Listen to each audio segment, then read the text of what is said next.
Dear ladies and gentlemen, welcome back to your favorite channel, Yoleno TV, and this is your favorite segment, The Big Point. So today, NDERITI, the Registrar of Political Parties, has come out clear and clarified this issue that has been bedeviling the majority leader contest for quite some time now. Remember, the parliament has officially started, but the majority leader has not been appointed officially. So the bone of contention is whether Azimio One Kenya Alliance has majority or the Kenya Kwanza Alliance has the majority. That is the question that most parliamentarians and the Kenya Kwanza and Azimio One Kenya Alliance members are asking themselves. And each of those two camps is making its own interpretation of the law.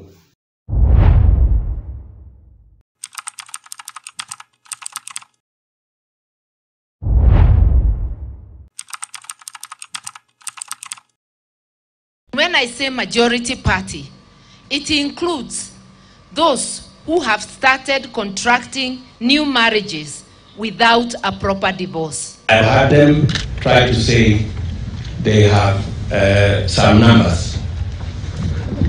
I mean, sure. If you cannot even raise a candidate for the Speaker of Senate, what numbers do you need? Before we get into that analysis, please, if you're a first-time viewer, take a moment and subscribe to our channel. You can hit the notification bell so that every time we upload videos of this nature, you will always become the first person to get notified.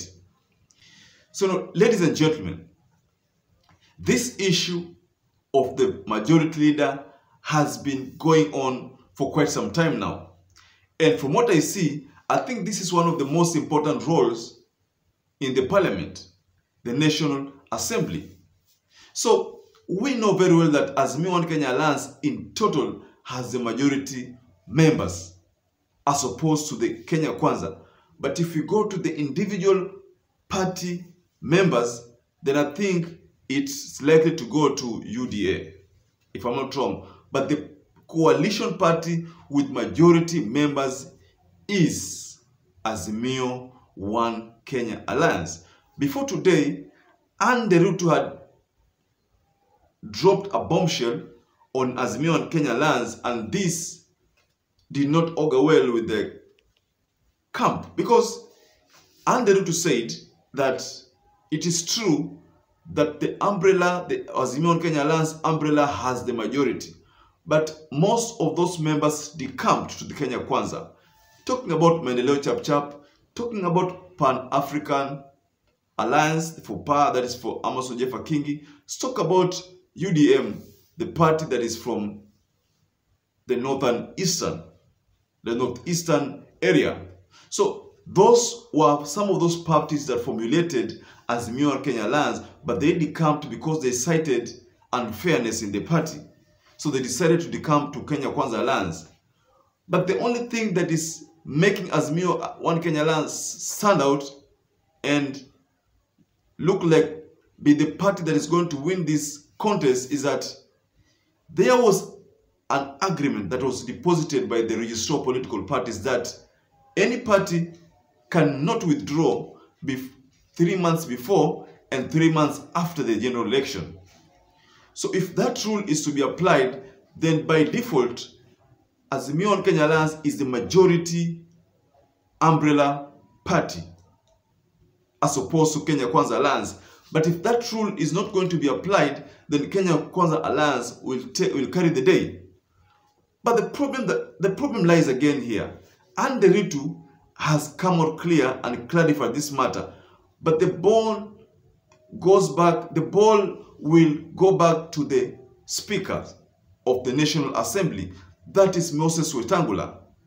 So the question that most Kenyans are asking themselves, and I in particular, will Moses Wetangula interpret this law the way it is supposed to be interpreted, or will he make an interpretation that will favor Kenya Kwanza Alliance, considering the fact that Moses Wetangula is one of the party leaders that formulated the Kenya Kwanza Alliance, and no doubt that Moses Wetangula is representing the interests of Kenya Kwanza Alliance, as opposed to what the constitution envisaged, that we need to have a neutral speaker who will contest, win that speaker, and represent the people of Kenya in a non-partisan way. So the question that we ask ourselves, will Moses Wetangula be non-partisan, or will Moses Wetangula just give in to what Kenya Kwanza is demanding? And by the way, Kenya Kwanza has fronted in Chungwa for that post of the majority leader, whereas Opiyo Wandayi has been fronted by Azimio Kenya Alliance for that same seat.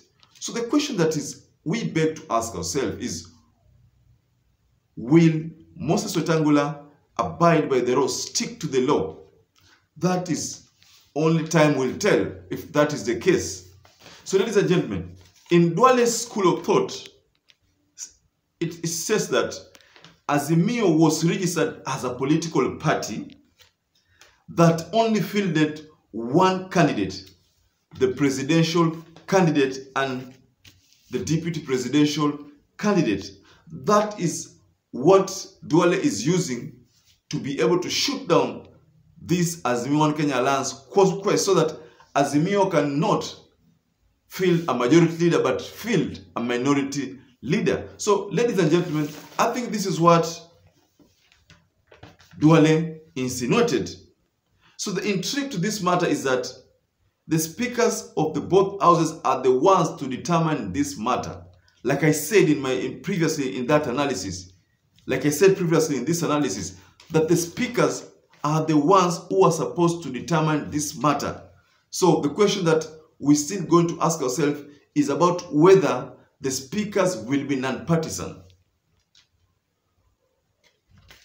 Ladies and gentlemen, what do you think? Kindly share what you think below the comment section there, because I think there is going to be battle between Azimio and the Kenya Kwanza Alliance. Because what if Moses Wetangula decided to say that Kenya Kwanza has the majority?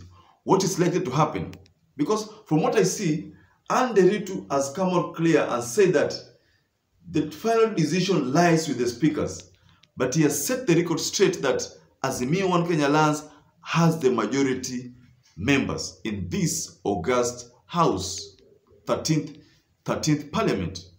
So ladies and gentlemen, allow me to wind up there, but we're still going to follow up on this matter until we find the lasting solution that will be fronted by the Speaker of the National Assembly. So until we meet again for more analysis, please take a moment and stay safe and stay blessed.